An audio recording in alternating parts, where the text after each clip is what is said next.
I'm Anil Kumar, and to understand the concept of completing squares, here is an interesting example. The question is, find the area of the small red square, these are those small red squares, which would be added to complete the square. Imagine we have one square and two rectangles, and this part is missing. So to complete that big square, we need this red portion, right? You need to find area of this red square.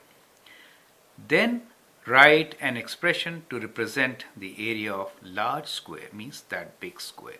That is the question for you. And this exercise will help you to understand the concept of completing squares and solving quadratic equations later, right? So that is the concept. Let us look at one of these. For example, when I say the dimensions of this square, the white one here, is x by x, then the area will be x square, right? Because length times width. That is how you get area of a square.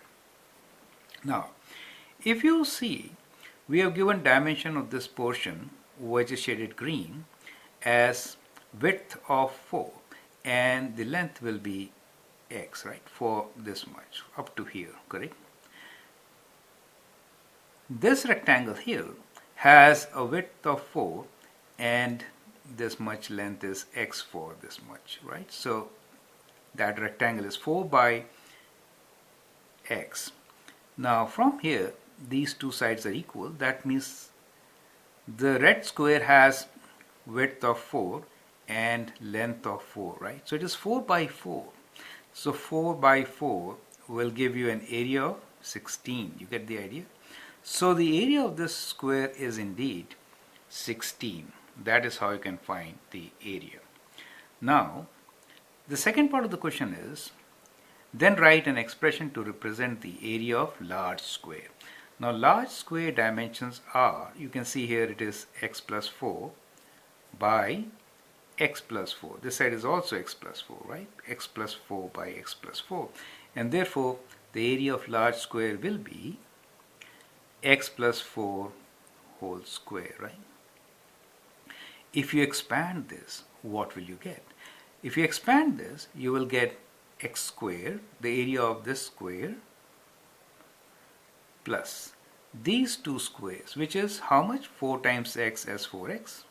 This is also 4x, right? 4x plus 4x is 8x. And the area of red square, which is equals to 16.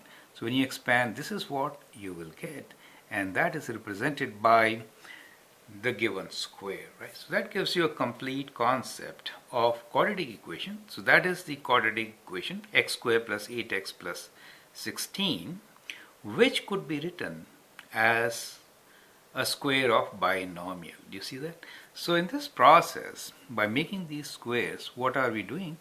We are writing quadratic equation as binomial square.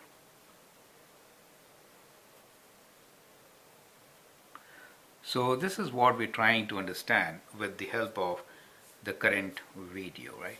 We'll explore further this concept and then explore how to solve quadratic equations using completing squares method, right?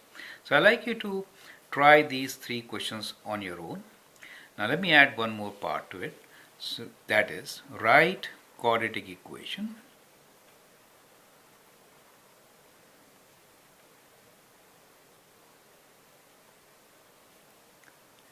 to represent